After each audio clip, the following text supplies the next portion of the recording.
పాలకుర్తి నియోజకవర్గం నుండి ముఖ్య నాయకులు సుందరరామరెడ్డి అన్నగారు కూడా రావడం జరిగింది. అన్న ఎలా చూస్తారన్నా? అన్న నమస్తే. మొత్తానికి జూబ్లీహిల్స్ ఎన్నికల్లో బీఆర్ఎస్ అధికారం చేజిక్కుంటుందని మాకున్న సర్వేల ప్రకారం మీరు దీన్ని ఎలా చూస్తారన్న? మేము గత 4 రోజుల నుంచి కేసీఆర్ గారు కేటీఆర్ గారు ఇచ్చిన పిలుపు మేరకు మాగంటి సునీత గారి గెలుపు కోసం ఇక్కడ బీఆర్ఎస్ పార్టీ శ్రేణులు కదం దొక్కుతున్నారు. దానికి ప్రజల మద్దతు కూడా సంపూర్ణంగా ఉన్నది. పదే పదే ప్రజలు వాళ్ళ యొక్క డోకాని గుర్తు చేస్తారు. కళ్యాణ్ లక్ష్మి, షాదీ ముబారక్ లాంటి పథకాలు గుర్తు చేస్తారు. ఎక్కడికి పోయినా 2 సంవత్సరాల క్రితం బీఆర్ఎస్ ప్రభుత్వం చేసిన మంచిని, ఆ 10 సంవత్సరాల అభివృద్ధిని చూసి ఓటేయమని మేము అప్పీల్ చేస్తుంటే వాళ్ళు ఈ 2 సంవత్సరాలు జరిగిన విధ్వంసం గురించి మాకు చెప్తారు. ఇక్కడ మంచి స్పందన ఉంది. మంచి మెజార్టీతోటి మేము ఎట్టి పరిస్థితిలో ఈ జూబ్లీహిల్స్ ఉప ఎన్నికలని ఈ రాష్ట్ర ప్రభుత్వం రేవంత్ రెడ్డి గారికి ప్రజలు ఒక చెంపపెట్టు లెక్క చేసి గెలుస్తారని మీరు కూడా చూస్తారు. ఇక్కడ మైనార్టీ సోదరులు ఇంతకుముందు వారి స్పందన కూడా మీరు చూసిళ్ళు. ఇక్కడ 100కి 100% ప్రజల మద్దతుతో, జూబ్లీహిల్స్ ప్రజల మద్దతుతో మాగంటి గోపీనాథ్ గారు చనిపోయిన దానికి వారు చేసిన సేవలు, కేసీఆర్ గారి మీద ప్రేమ, బీఆర్ఎస్ పార్టీ అయితేనే హైదరాబాద్ తెలంగాణ బాగుపడుతుందని ఈ ఎన్నికల్లో గెలవడం ద్వారా ప్రజలు ఒకసారి తీర్పు ఇవ్వడానికి సిద్ధంగా ఉన్నారు. అంటే ఇప్పుడు మొత్తానికి చూసుకున్నట్లయితే అన్న, జూబ్లీహిల్స్ ఎన్నికల్లో ఒక రెడ్డికి ఇస్తే ఆగమైపోతుందని, ఒక బీసీల ఓట్లు, మైనార్టీల ఓట్లు ఉన్నాయని ఒక బీసీ బిడ్డకి ఇక్కడ అభ్యర్థిగా నిలబెట్టడం జరిగింది.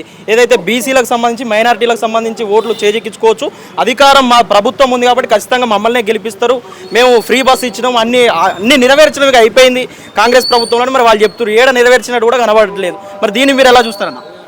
ఇప్పుడు ఒకటే గుర్తుపెట్టుకోండి, మాకు ఇది ప్రత్యేకంగా వచ్చిన ఎలక్షన్. మాగంటి గోపీనాథ్ గారు సడన్గా చనిపోవడం వల్ల వచ్చిన ఎలక్షన్. మాకు ఆప్షన్ ఏముంటుంది? మళ్ళీ వారి కుటుంబానికే ఈ ఆప్షన్ ఇవ్వాలో, ప్రజలు వారికి అయితేనే మద్దతు ఇస్తారని చెప్పి మేము వారికి ఇవ్వటం జరిగింది. వాళ్ళ దగ్గర ఎక్కడి నుంచో వచ్చిన ఒక అభ్యర్థికి వాళ్ళు ఇవ్వటం జరిగింది. అక్కడ కాంగ్రెస్లో 20-30 సంవత్సరాలున్న బీసీలకి గుర్తు రాలేదా? పైసల పవరు, మదిల్ పవరు ఉన్న మనిషికి వాళ్ళు ఎందుకు ఇచ్చిళ్ళు? ఇవాళ నేను బీసీ అని చెప్పుకొని 42% ఇవాళ సుప్రీంకోర్టులో ఒకటే రోజులో కొట్టుడు పోయింది. వీళ్ళు కాలయాపన చేసి 6 గ్యారంటీలు అటకెక్కేయడానికి రేపు రేవంత్ రెడ్డిని ముఖ్యమంత్రిగా దింపేస్తారేమో, మళ్ళీ ఉత్తమ్ కుమార్ రెడ్డిని ముందుకు లైన్లోకి తీసుకొస్తారేమో భయానికి బీసీ నినాదాన్ని కాంగ్రెస్ ఎత్తుకుని తప్ప ఎత్తుకోవడం వల్ల ఉపయోగం లేదు కదా. హైకోర్టులో కొట్టుడు పోయింది, సుప్రీంకోర్టులో కొట్టుడు పోయింది. ఇది తాత్కాలికంగా ఈ ఎలక్షన్కు ఉపయోగపడాలని చెప్పి తీసుకొచ్చిన నినాదం తప్ప బీసీలు కూడా దీని మీద సంతృప్తిగా లేరు. రేపు ఎలక్షన్లో తెలిసిపోతుంది కదా బీసీలు ఎటుది కోటేస్తారనేది, మైనార్టీలు ఎటుది కోటేస్తారనేది. ఇలా కాంగ్రెస్ ప్రభుత్వంలో పొద్దున్న లేస్తే మేము ఒక్క మైనార్టీ ఎమ్మెల్యేకి సీట్ ఇచ్చిలా గెలిపించుకున్నారు. ఇప్పటిదాకా గెలిపించుకోలే. ఒక్క మంత్రి కూడా మైనార్టీ మంత్రి లేడు కదా. ఇంకా మేము మైనార్టీలకు అది చేస్తాం ఇది చేస్తాం అంటే వాళ్ళకి గౌరవం ఇవ్వలేదు కదా. అట్లాంటిది బీఆర్ఎస్లో ఉన్నప్పుడు మహమ్మద్ అలీ గారు హోమ్ మినిస్టరు, ఇక్కడ కనీసం మినిస్టర్ కూడా దిక్కులేదు కదా వాళ్ళకి. అజారుద్దీన్ సీట్ ఇది. అజారుద్దీన్ గారిని స్మూత్గా పక్కకు తప్పించి ఇలా ఎవరో ఒక నిన్న మొన్న కాంగ్రెస్ పార్టీలో వచ్చి నేను గెలుస్తాన్న వ్యక్తికి ఇచ్చారు కదా. అసలు మొత్తానికి ఇక్కడ చూసుకున్నట్లయితే ప్రజలారా, జూబ్లీహిల్స్ ఉప ఎన్నికపై అన్నగారు చెప్తున్న మాట ఏంటంటే, మొత్తానికి ఒక బీసీ నినాదం ఎత్తుకొని ఒక బీసీ బిడ్డకి ఇచ్చినామని చెప్తారు. కానీ బీసీ బిడ్డలే ఖచ్చితంగా కాంగ్రెస్ ప్రభుత్వానికి బుద్ధి చెప్తారు. బీసీ మైనారిటీ ఓట్లు ఖచ్చితంగా మా బీఆర్ఎస్ మాగంటి సునీతకే పడతాయి.